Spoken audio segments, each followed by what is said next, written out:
Okay, so the indigenous groups or group that I chose were the African Pygmies. I say groups because there are multiple different tribes, but they are believed to have come from one main tribe that were kind of just pushed away from each other um, a couple thousand years ago. So the African Pygmies, this is them standing next to a European settler. They rarely are taller than 5 foot. They are, it is not dwarfism. They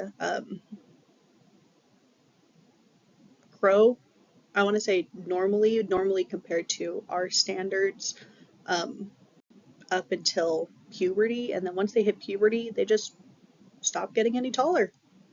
They get no taller whatsoever. Rarely do they get over 5 feet.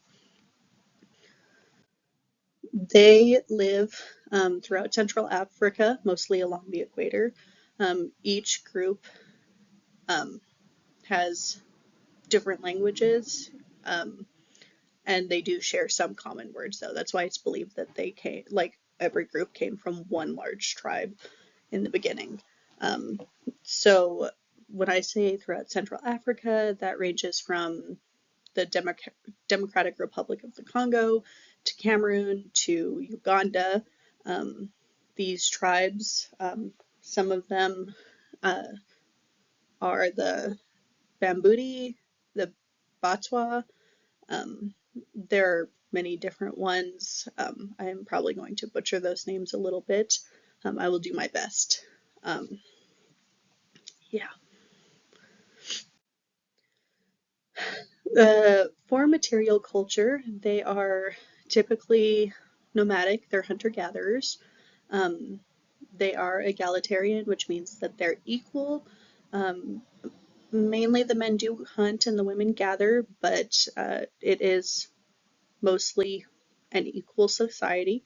They do live in like the traditional huts, as you can see in the background of this picture, but they are temporary because they move around so much.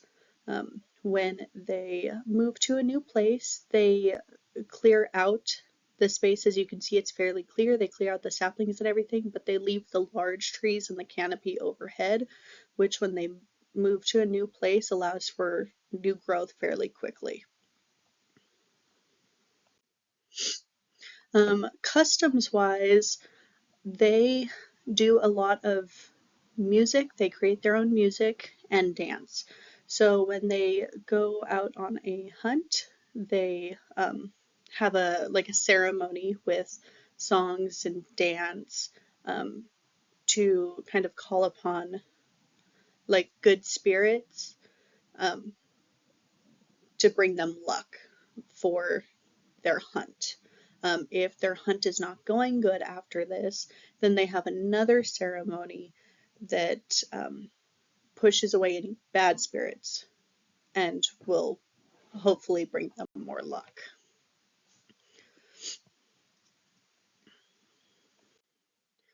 I had a hard time finding notable members. I did find one. Um, his name is Amuzati Nzoli. Um, I may have gotten his name wrong, but he is mainly a notable member because he was interviewed after um, a massacre of his tribe, of his little group that he lived in 2004, where uh, the Congolese liberation movement was creating a fear tactic, um, much more than a fear tactic, if you ask me. They cannibalized the pygmies. They would try to force them out, and using cannibalism, it partially worked.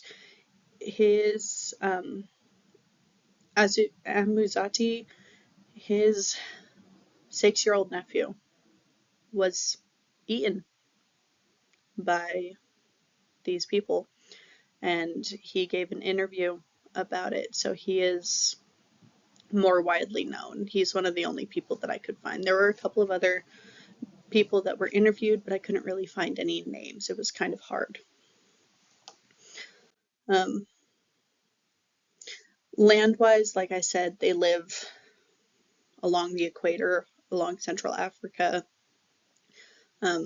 They do live in other places in Africa as well, but it's mostly along that central line. Their groups are very small, ranging between 15 to 70 people, and many have been pushed out of their homes. They don't have reservations. Once they've been pushed out, they're kind of just expected to find somewhere else to go. But traditionally, they live in the rainforest. It's not proven, but it is believed that because of their short stature, the reason they are so much shorter than most other people is because they live in the rainforest, and it makes it easier for them to move through the rainforest as well as distribute the heat in their bodies. That is the main belief.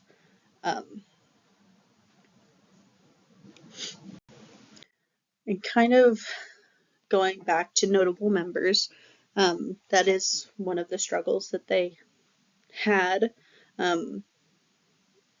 It does not, from what I read, that happened a lot in the early 2000s. It's not so much going on anymore. What is happening is a lot of mining companies are moving in. Deforestation is happening because of logging companies, and agriculture are forcing these tribes to move where they have always lived. So far, they aren't really seen as an indigenous community because they have not adapted to the modern world, according to many sources. There are many groups, both government and non-government, that are joining forces and pushing for these tribes' rights and for their protection. They are encouraging eco-terrorism, not terrorism, tourism, such as in this picture.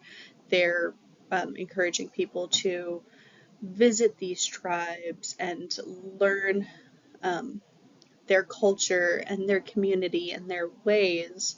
And then there are people that are helping put in wells, and they're helping them as they go. This is a very interesting